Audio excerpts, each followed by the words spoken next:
Prime time with Priyanka బులెటిన్లో details చూద్దాం.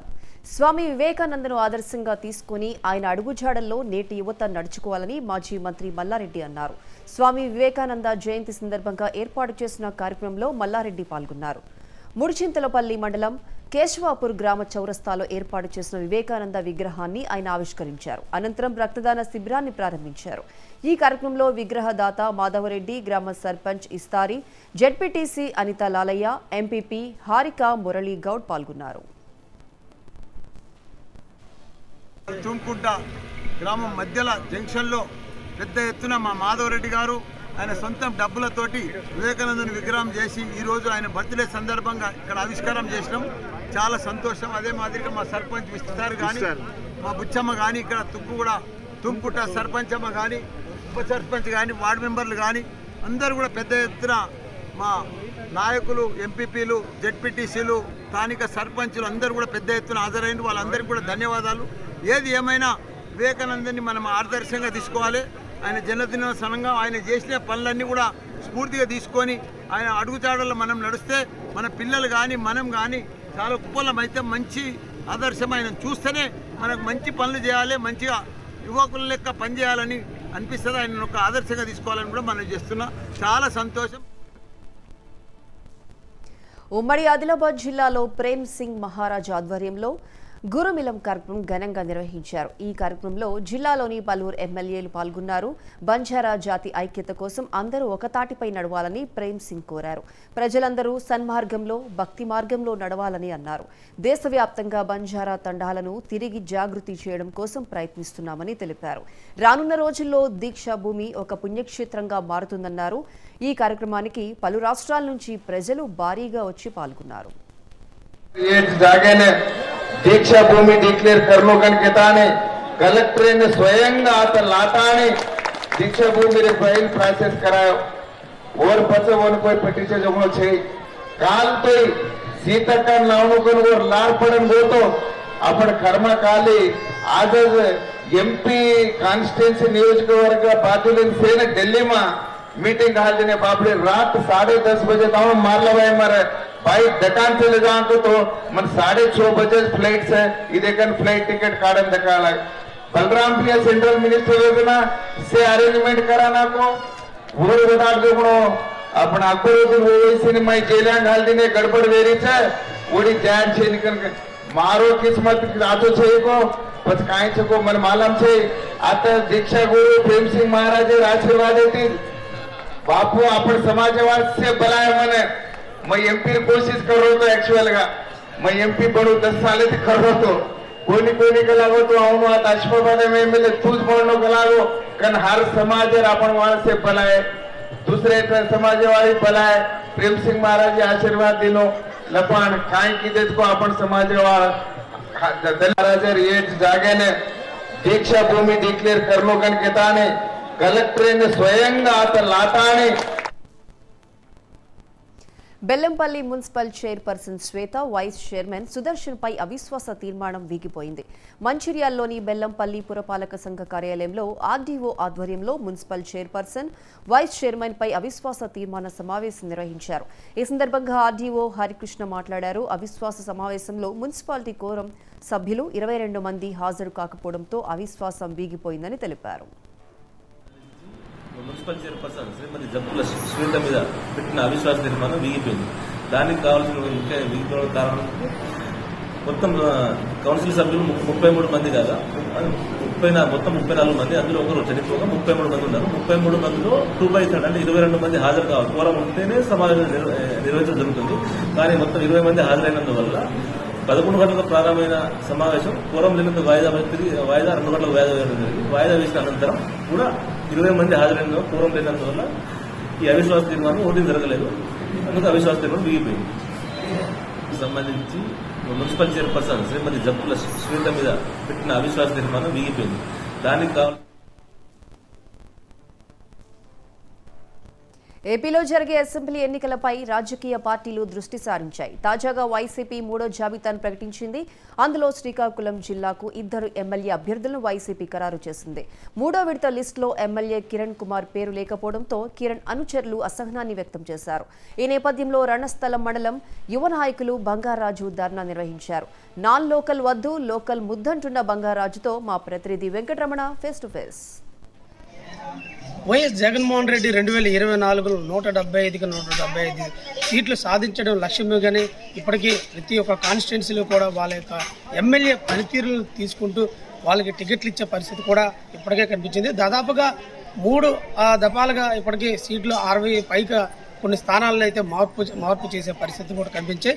అయితే ఇదే విధంగా శ్రీకాకుళం జిల్లాలో కూడా ప్రస్తుతానికి నిన్న 3వ విడత విడుదలైన నేపథ్యంలో ఇచ్చాపురానికి జడ్పీ చైర్మన్ అయినటువంటి ప్రియా సాయిరాజ్ సతీమణి ప్రియ విజయ్కి అయితే అక్కడ ఇచ్చాపురానికి, అలాగే అదేవిధంగా టెక్కలకి చెందిన దువ్వాడ శ్రీనివాసరావుకి కన్ఫర్మ్ చేస్తూ నిన్న 3వ విడత విడుదల చేయడం జరిగింది. అయితే హెచ్ఆర్ల సంబంధించిన గొర్లి కిరణ్ కుమార్ కూడా ఇంకా ఆ టికెట్ ఆశిస్తున్న పరిస్థితి. ఇంకా ఆయన ఏముందో ఏంటనేది ఇంకా లిస్టులో వెనక వస్తుందో లేదో తెలుసుకునే ప్రయత్నంలో ఈరోజు మనం రణస్థలం వైఎస్ఆర్సీపీ మండల యువన నాయకులు బంగారాజు గారు మనతో పాటు ఉన్నారు. ఆయన అడిగి కొంత సమాచారం అయితే తెలుసుకునే ప్రయత్నం చేస్తాం. చెప్పండి, ఈరోజు మీ యొక్క సీఎం జగన్మోహన్ రెడ్డి 175 సీట్లు గెలవడం లక్ష్యంగానే సీట్లు మారుతున్నారు. ఇతర ఎమ్మెల్యే కూడా ఇప్పటివరకు ఎటువంటి సమాచారం అయితే లేదు. టికెట్ వచ్చే అవకాశం ఉంది. సమాచారం అని అంటే ఏదో డౌట్ ఉన్న టికెట్స్ లేదా స్థానచలనం చేసే టికెట్స్ గురించి అది దర్యాప్తు జరుగుతుంది తప్ప మేమైతే హెచ్ఆర్ల కిరణ్ నడ్డా స్థానికుడు, మంచి లీడర్, ఫస్ట్ నుంచి కూడా ఆనాడు ఎంపీపీగా ఉన్న టైంలో పదవికి పార్టీని విడిచిపెట్టి వైఎస్ జగన్మోహన్ రెడ్డి గారు ఏ రోజైతే పార్టీని స్థాపించారో ఆనాటి నుంచి కూడా పార్టీని నమ్ముకున్న వ్యక్తి, మాకందరికీ కూడా మంచి అండదండగా ఉండే వ్యక్తి. అలాగే 2019 గెలిచిన దగ్గర నుంచి కూడా ప్రతి ఒక్కరిని కూడా మంచి అందరినీ సమన్యాయంగా చూసుకుంటూ అందరికీ అందుబాటులో ఉంటూ నిరంతరం ప్రజల మధ్య ఉంటూ చేస్తున్న మనిషి కాబట్టి ఆయన అసలు ఆ టికెట్ రేస్ గురించి ఉందా లేదనే డౌట్ కూడా అధిష్టానానికి లేదు. ఆ భావంతోనే మేమందరం ఉన్నాం కాబట్టి అది పరిగణలోకి తీసుకోలేదని మేము అనుకుంటున్నాం. అయితే బంగారాజు గారు, కొంతమంది మీ యొక్క సొంత పార్టీ నాయకులే గొర్రెల కిరణ్కి ఎమ్మెల్యే టికెట్ మధ్య వస్తే మేము ముఖముడిగా రాజీనామా చేస్తామని నిన్న ఒక ధర్నా కూడా చేపట్టారు రణస్థలంలో. దీన్ని మీరు ఏదైనా చూస్తారు సార్? ధర్నాలనంటే మనం తెల్లవారితే ప్రతిరోజు చూస్తున్నాం. అదేంటంటే ఏదైనా ఒక రాజకీయ పార్టీలో ఒక సీఎం గారికి కానివ్వండి, ఒక ఎమ్మెల్యే గారికి కానివ్వండి, ఆ పార్టీలో ఒక విలేజే, ఒక చిన్న విలేజ్ 1000 ఓట్లు ఉన్న ఒక పంచాయతీని తీసుకుంటేనే 2-3 పదవులు ఆశించే వాళ్ళు ఉంటారు. అందరికీ కూడా సమన్యాయం చేయడంలో కొంత స్టెప్ బై స్టెప్ దానికి నిర్ణయాలు ఉంటాయి. ఏదో చోటామోటా నాయకులు అంతకి స్థాయికి తగ్గ కాకుండా వాళ్ళు ఎక్కువగా ఆలోచించి పెద్ద పదవులు ఆశించి ఉండి దానికి భంగపాటు కలిగిందని ఏకంగా ఆయన మీద కక్షపూర్వకంగా చేస్తున్న చర్యలు తప్ప ప్రజలు కానీ, నాయకులు కానీ, కార్యకర్తలు కానీ ఎవరో కూడా 4 మండలాల సర్పంచులు, 4 మండలాల ఎంపీటీసీలు అందరూ కూడా ఎలక్షన్లో గెలిచిన ప్రతి ఒక్కరూ కూడా ఈరోజు కిరణాలతో ఉన్నారండి. అందులో అయితే ఎలాంటి సందేహం లేదు. ఏదో ఆశించి దానికి అతను అందరికీ సమన్యాయం చేయాలి కాబట్టి ఎవరైతే అర్హుల్లో వాళ్ళకే ఇవ్వడం వల్ల వాళ్ళకి ఏదో భంగం కలిగించిందని చెప్పి చోటమోట నాయకులు తప్పుడు ప్రచారాలు తప్ప కిరణానికి టికెట్ రానివ్వకుండా చేసే అంత కెపాసిటీ ఈ నియోజకవర్గంలో ఎవరికి లేదు, అంత సీన్ కూడా ఎవరికి లేదండి. మొత్తంగా చూసుకుంటే ఇచ్చర్ల ఎమ్మెల్యే గొర్రెల కిరణ్ కుమార్కే మళ్ళీ టికెట్ వస్తుందని చెబుతున్న పరిస్థితి. మరోపక్క శ్రీకాకుళం జిల్లాలో ఎక్కడా లేని విధంగా 2019 ఎన్నికల్లో దాదాపుగా 19,000 మెజార్టీతో కిరణ్ కుమార్ అయితే గెలుపొందారు. మళ్ళీ 2024లో దాదాపుగా 30,000-40,000 పైచీలకు అయితే ఓట్ల మెజార్టీతోనే గెలుస్తామని కూడా ధీమా వ్యక్తం చేస్తున్న పరిస్థితి. అయితే ఇక్కడ యువజన నాయకులు చెప్తున్న బంగారాజు గారు చెప్తున్న మాట ఏంటంటే ఖచ్చితంగా మా యొక్క ఎమ్మెల్యేకి మళ్ళీ టికెట్ ఇస్తారు, ఖచ్చితంగా హైకమాండ్ నుంచి కూడా సంకేతాలు కూడా వచ్చాయని కూడా చెప్తున్న పరిస్థితి. ఇది ఇక్కడ తాజా పరిస్థితి. విడుదల శేఖర్తో వెంకటరమణ, 99 టీవీ, శ్రీకాకుళం. ఏపీ సచివాలయంలో సజ్జల రామకృష్ణారెడ్డి మాట్లాడుతున్నారు. లైవ్ లో చూద్దాం. రికార్డ్ చేస్తాం, సో దట్ కమిట్మెంట్ ఉంటుందని కూడా హామీ ఇచ్చాం. తర్వాత మళ్ళీ ఆర్థిక సంవత్సరం అంటే ఏప్రిల్ వరకు ఉంటుంది, మార్చి వరకు 25 వరకు ఉంటుంది కదా అని అడిగితే దాన్ని కూడా 5 years అంటే జూలైలో పెంచాం కాబట్టి 2019 24 జూలైలో ఖచ్చితంగా ఒకవేళ కొంచెం అటు ఇటు అయినా విత్ ఎఫెక్ట్ దాన్ని పెంచుతాము. ఆ మేరకు మా వైపు నుంచి కమిట్మెంట్ కూడా ఇస్తామని కూడా చెప్పాము. ఇప్పుడు మీరు మొత్తం దీంట్లో చూస్తే ఇంకా అలాగే ముందు గతంలో మాట్లాడినప్పుడే upper age limit for continuation of service అంటే ఇంక్రీజ్డ్ ఫ్రమ్ 60 to 62 మిగిలిన గవర్నమెంట్ వాళ్ళకి చేస్తున్నాం కాబట్టి 60 నుంచి 62 ఏళ్లకు వరకు వాళ్ళ సర్వీస్ని పొడిగించాం. అది ఇప్పటికే మన చర్చల్లో ఉన్నదే, మీరు ఇప్పటికే రికార్డు కూడా చేశారు. అలాగే ప్రమోషన్ ఇంతకుముందు ఏజ్ లిమిట్ 45 ఏళ్ళు ఉంటే రిక్వెస్ట్ చేస్తే 50 ఏళ్ళు చేశాం. ఇంకా అంగన్వాడీ వర్కర్ల టీఏలు గతంలో సరిగా లేదంటే వన్స్ ఇన్ ఏ మంత్ అని, హెల్పర్కు వన్స్ ఇన్ 2 months అని అది కూడా ఫిక్స్ చేస్తా ఉన్నాం. ఇంకా హౌస్ రెంట్కి సంబంధించి రిలీజ్ కానివి, అడ్మినిస్ట్రేటివ్ కాస్ట్ ఇవన్నీ కూడా రిలీజ్ చేసేసి రెగ్యులర్గా మెయింటెనెన్స్ కాస్టు ఇవన్నీ కూడా రెగ్యులారిటీ మెయింటైన్ చేసేటట్టు. ఇవి కాక సర్వీస్కు సంబంధించి లేదా వాళ్ళ యాప్స్ యూసేజ్ వీటికి సంబంధించి ఎఫిషియెంట్గా వర్క్ తక్కువ శ్రమతో ఎక్కువ ఎక్కడైనా ఓవర్లాపింగ్ డూప్లికేషన్ తీసేసి ఓ రేషనలైజ్ చేయడానికి, ఇంకా సర్వీస్ కండిషన్స్లో ఇంకా మోర్ ఎఫిషియెంట్గా చేయడానికి ఏమేమి ఉన్నాయో వాళ్ళ సలహాలు తీసుకొని వాటన్నిటి కూడా ఇంట్రడ్యూస్ చేయడానికి అవసరమైన ఏర్పాట్లు చేస్తా ఉన్నా. డిపార్ట్మెంట్ దానికి సంబంధించిన వర్క్ మొదలుపెట్టిందని కూడా చెప్పారు. వీటిలో ఈ మొత్తంగా చూస్తే స్పిరిట్ దీని నుంచి మా వైపు నుంచి, ప్రభుత్వం వైపు నుంచి గత ప్రభుత్వం 2014లో ఆ రోజు 4200 వర్కర్కు, హెల్పర్కు 2200 అప్పుడు ఉండేది. తర్వాత 2016లో అంటే తెలుగుదేశం ప్రభుత్వం వచ్చాక 2016లో అంగన్వాడీ వర్కర్కు 7000, హెల్పర్కు 4500 చేశారు.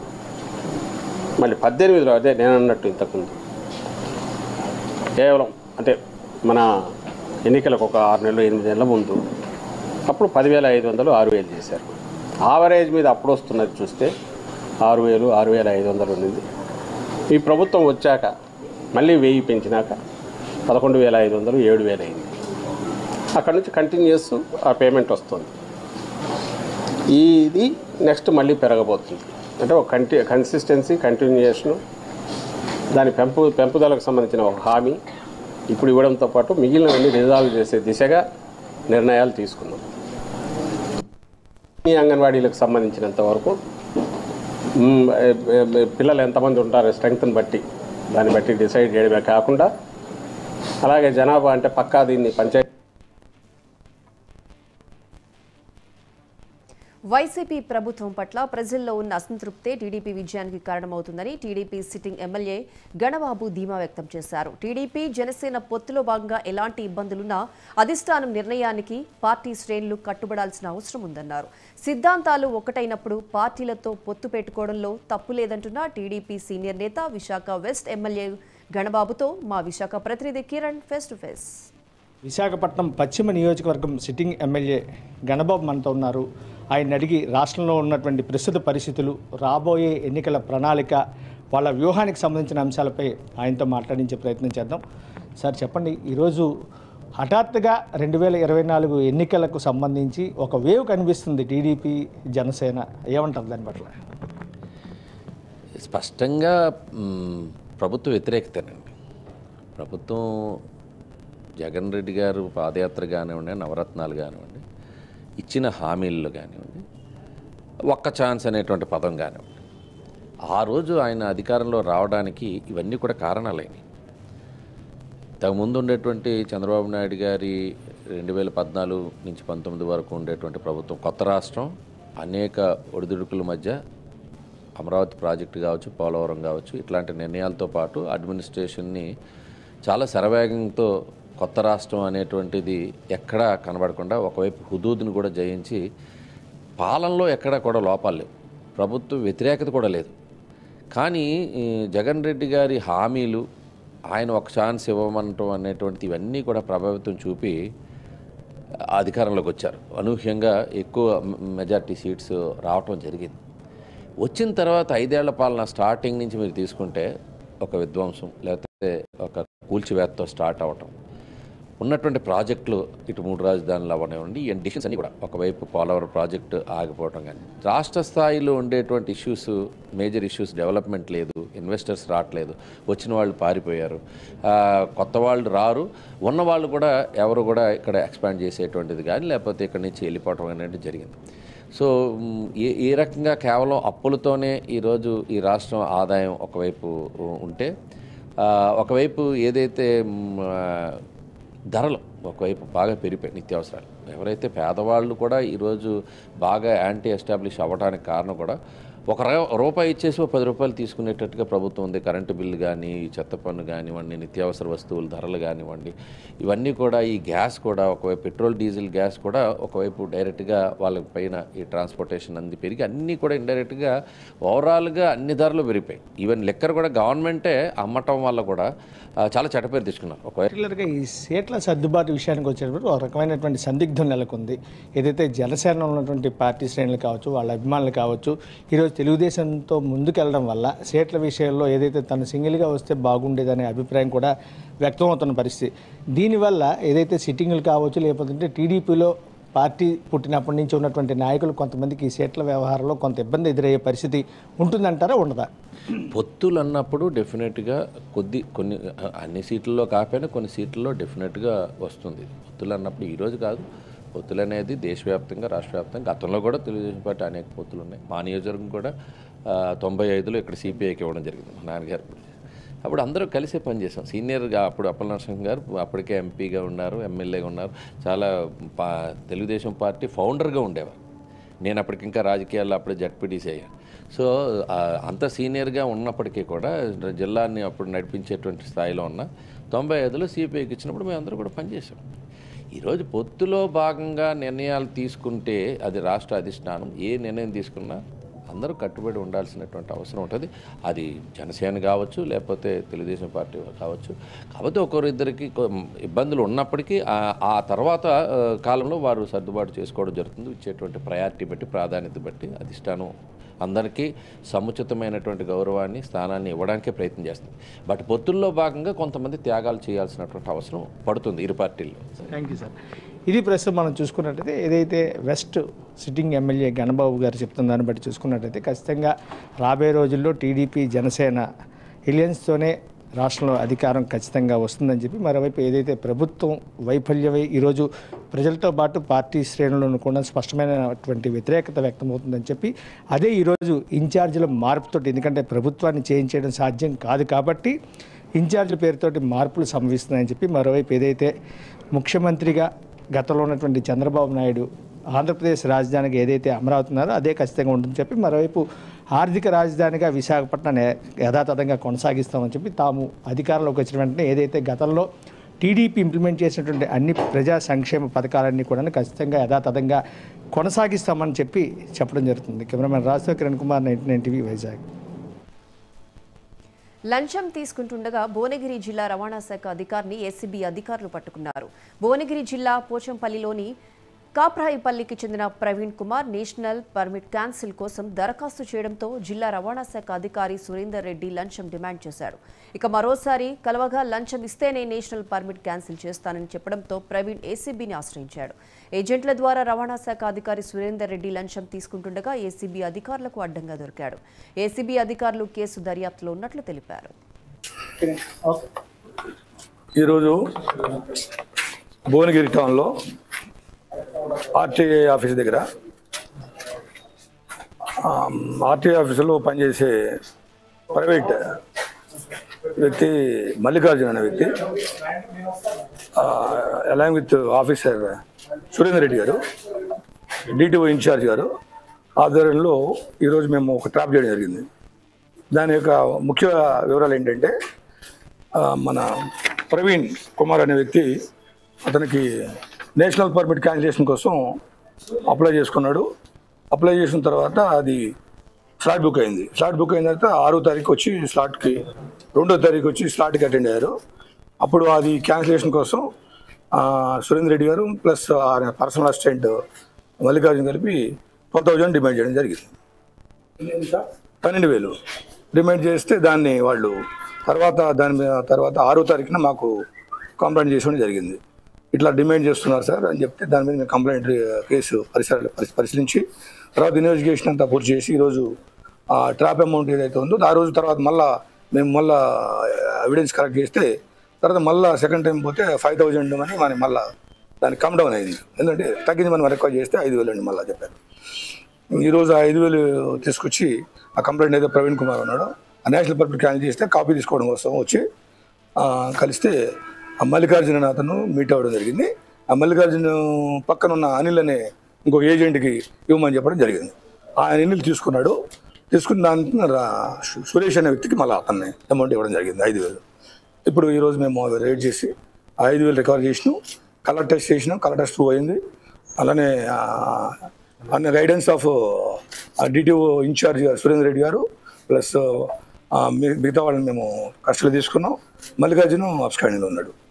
మల్లికార్జున ఇద్దరు అయితే మల్లికార్జున పక్కన ఉన్న ఇంకో ఏజెంట్కి అనిల్ గారిని ఇమ్మని చెప్పాడు. అనిల్కి ఇస్తే అనిల్ సురేష్ ఇవ్వడం జరిగింది. ప్రవీణ్ కుమార్ మన కాపరాపల్లి విలేజ్ మండలం కొట్టంపల్లి మండలం కాపరాపల్లి విలేజ్ ఓన్గిరెడ్డి. సురేష్ కూడా వన్ ఆఫ్ ది ఏజెంట్ అనమాట. ఏజెంట్ అంటే ఈ also assistant to the Anil కాదు పార్టీ గారు డిటిఓ గారు ఈ ఆల్సో అసిస్టెంట్. 24,000 ఆయన దగ్గర క్యాష్ కూడా రికవర్ చేయడం జరిగింది. 5,000తో పాటు 24,000 సురేష్ దగ్గర రికవర్ చేయడం జరిగింది. అసిస్టెంట్ ఇప్పుడు మల్లికార్జున కూడా సురేష్ కూడా మాకు ఐడెంటిఫై అయ్యారు. ఇంకో అతను అనిల్ అని అతను ఏజెంట్ అని చెప్పాడు. అతను మల్లికార్జున తీసుకోమని నేను తీసుకున్నానని చెప్పడం జరిగింది. దాని నుంచి సురేష్ వచ్చాడు. అది ఇంకా మేము పరిశీలించలేదండి, చూడాలి. ప్రస్తుతానికైతే ఆయన డ్యూటీలో ఉన్నాడు కదా, డ్యూటీలో ఉన్నాడు. మేము రెడీ హ్యాండ్గా ఆయన తీసుకున్నామండి. ఈరోజు భువనగిరి టౌన్లో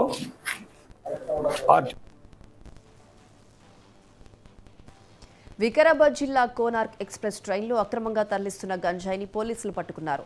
ట్రైన్లో మహారాష్ట్రకు తరలిస్తున్న గంజాయిని ఎక్సైజ్, ఆర్పీఎస్ పోలీసులు గుర్తించి స్వాధీనం చేసుకున్నారు. 4 నిందితులను అదుపులోకి తీసుకున్నారు. నిందితుల నుంచి 77 కిలోల గంజాయిని పోలీసులు స్వాధీనం చేసుకున్నారు. అంటే railway protection force, excise department వారి కోఆర్డినేషన్ తోటి సంయుక్తంగా సోదాలు నిర్వహించడం జరుగుతుంది. గతంలో కూడా ఈ సోదాలలో మనకు సంబంధించిన అంటే ఫారిన్ లిక్కర్ బాటిల్స్ కానీ లేదంటే గంజాయి ప్యాకెట్లు కానీ రైల్వే ద్వారా రవాణా చేస్తున్న క్రమంలో సమర్థంగా అరికట్టడం జరిగింది. చాలామందిని ఇదివరకు కూడా నిందితుల్ని అరెస్ట్ చేయడం జరిగింది. ఈరోజు ఒక కొత్త పందా చూస్తున్నాం. కోనార్క్ ఎక్స్ప్రెస్లో ఈరోజు సోదాలు అంటే సంయుక్తంగా జరిపిన సోదాల్లో ఈరోజు గంజాయి ప్యాకెట్లు దొరికాయి. ఆల్మోస్ట్ 60+ కేజెస్ ఉన్నాయి పేమెంటు. మోడస్ ఆపరేటివ్ కొద్దిగా డిఫరెంట్గా ఉంది. అంతకుముందు ట్రాలీ బ్యాగేజ్లలో లేదంటే బ్యాక్ ప్యాక్ బ్యాగేజ్లలో తీసుకెళ్లేవారు. ఇప్పుడు బెడ్షీట్స్లోనూ వాటిని ఒక బెడ్డింగ్ లాగా అరేంజ్ చేసి కొంత పార్షియల్ పార్ట్ని దానిలో ఈ ప్యాకెట్లు దూర్చగలిగే అవకాశాన్ని వాళ్ళు ఏర్పాటు చేసుకొని బెర్త్ల మీద పరుచుకొని అందులో పడుకొని పోయినట్టుగా మోడస్ ఆపరేటివ్ని వాళ్ళు క్రియేట్ చేసుకొని ఈ అక్రమంగా ఈ గంజాయిని రవాణా చేయడానికి సిద్ధమయ్యారు. వీళ్ళు పలాస నుంచి బయలుదేరారు, పూణేకి వెళ్ళాలి. ఈ క్రమంలో మనకు జాయింట్ ఆపరేషన్స్ చేస్తున్న ఎక్సైజ్ అండ్ ఆర్పీఎఫ్ డిపార్ట్మెంట్ వాళ్ళకి వీళ్ళు దొరికారు. 4 నిందితులు దొరికారు. వీళ్ళ మీద మేడ్చల్ జిల్లా గట్కేసర్ క్రాస్ రోడ్ వద్ద గంజాయి తరలిస్తున్న 5 యువకులను పోలీసులు అరెస్ట్ చేశారు. వారి దగ్గర నుండి 10 లక్షల విలువ చేసే గంజాయిని స్వాధీనం చేసుకున్నారు. 5 నిందితుల్లో 2 బీటెక్ విద్యార్థులు, 1 సాఫ్ట్వేర్ ఉద్యోగిగా పోలీసులు గుర్తించారు. నిందితుల్ని రిమాండ్కు తరలించామని జిల్లా ఎక్సైజ్ సూపరింటెండెంట్ అరుణ్ కుమార్ తెలిపారు. రోజు నిన్న రాత్రి నుంచి గౌరవనీయులైన commissioner of excise Sridhar IAS గారి మరియు director of prohibition and excise Kamalasan Reddy గారి ఆధ్వర్యంలో వారు ఇచ్చిన ఆదేశాలకు అనుసారంగా ఎస్టీఎఫ్ టీం మరియు DTF Ghatkesar Malkajgiri and SHO Ghatkesar గారు ముగ్గురు కలిసి విస్తృతంగా దాడులు చేసి నిర్వహించిన రూట్ వాచ్లో గట్కేసర్ క్రాస్ రోడ్ నందు నిన్న సుమారు 11:20 ప్రాంతంలో ఒక వ్యాగనార్ కారులో సుమారు 800 గ్రాముల గంజాయి ముత్తినేని సతీష్ సన్ ఆఫ్ శ్రీనివాస్ కాకినాడ నుంచి తీసుకొస్తున్న అతన్ని పట్టుకొని ఆ వెహికల్ సోదా చేయగా దాంట్లో 800 గ్రాములు గాంజా దొరికింది. అట్లనే మరియు ఇంకొక వెహికల్ టీవీఎస్ స్టార్, దీంట్లో 8 కేజీల డ్రై గాంజా. ఇతను ప్రణీత్ సదానందం కరీంనగర్ వాసుడు. ఇతను కూడా ఏఓబి నుంచి ఆంధ్ర ఒరిస్సా బార్డర్ నుంచి తీసుకొస్తున్న గంజాయిని సోదా చేసి దొరికింది. ఈ టోటల్ మొత్తము ఒక కారు 9.4 సుమారు 10 కేజీల గంజాయి, 5 వ్యక్తులు అరెస్ట్ అయినారు ఈ కేసులో. ఈ ఇన్వెస్టిగేషన్ చేపట్టి ఎస్హెచ్ఓ గట్కేసర్ గారు ఇన్వెస్టిగేషన్ చేపట్టి. నల్గొండ జిల్లా మర్రిగూడ పోలీస్ స్టేషన్ పరిధిలో దొంగ జంట చైన్ స్నాచింగ్కు పాల్పడింది. బైక్పై వచ్చి ఓ మహిళ మెడలోంచి చైన్ లాక్కుని పరారయ్యారు. సీసీటీవీ ఫుటేజ్లో ఈ దొంగ జంటను చూసి పోలీసులు ఆశ్చర్యపోయారు. 4 ప్రత్యేక బృందాలతో పోలీసులు గాలింపులు చేపట్టారు. నమస్కారం అండి. నిన్న సాయంత్రం 4:35 ప్రాంతంలో మీ అందరికీ తెలిసిందే ఒక చైన్ స్నాచింగ్ మనకు మర్రిగూడ లిమిట్స్లో రిపోర్ట్ అయింది. ఈ మర్రిగూడకు సంబంధించిన సునీత ఒక లేడీ వ్యవసాయ పనికి వెళ్ళి వస్తుంటే రోడ్డు మీద నిలబడినప్పుడు ఒక యువకుడు ఒక 22-25 ఇయర్స్ లోపు ఉంటుంది ఇద్దరికి. ఒక స్కూటీ మీద వచ్చి ఆమెను అడిగారు ఎక్కడికి పోతున్నాం అంటే వీళ్ళే అడిగారు మర్రిగూడ ఎక్కడంటే ముందుకని చెప్పింది. మేము అటే పోతున్నాం మీరు రమ్మంటే ఆమె పాపం లేడీ ఉంది కదా అని చెప్పి లిఫ్ట్ ఎక్కింది. మధ్యలో ఎక్కించుకొని తీసుకుపోయారు. కొంచెం దూరం పోయిన తర్వాత వెనక ఉన్న లేడీ ఎవరైతే దొంగగా అనుమానిస్తుందో ఆమె న్యాచురల్ కాల్క్ అని చెప్పగానే బండి ఆపారు. ఆపగానే మూత్రం పోద్దామని ఆమె దిగినట్టు నటించింది. ఈ పాప ఏమో కూడా లేడీ ఆమె తోడు పక్కకు రాగానే ఆ లేడీ ఆ మెడలో ఉన్న గొలుసు పట్టి గుంజుకుంది. పరిగెత్తిపోయి ఈ స్కూటీ మీద ఎక్కి పారిపోయింది. అదే టైంలో అక్కడ ఉన్న కొంతమంది వాళ్ళని చేజ్ చేశారు. కానీ దురదృష్టవశాత్తు చేజ్ చేసిన దాంట్లో పెట్రోల్ తక్కువ ఉండటం వల్ల బండి ఆగిపోయింది, వాళ్ళు పారిపోయారు. అన్ని సీసీ ఫుటేజ్ అవన్నీ తీస్తున్నాం. ఆల్మోస్ట్ ఆల్ 3 టీములతో వర్క్ చేస్తున్నాం. ఖచ్చితంగా విశాఖ వ్యాలీ జాతీయ రహదారిపై ప్రమాదం జరిగింది. ద్విచక్ర వాహనాన్ని వ్యాన్ ఢీకొట్టింది. ఈ ప్రమాదంలో బైక్పై వెళుతున్న భార్యాభర్తలు అక్కడికక్కడే మృతి చెందారు.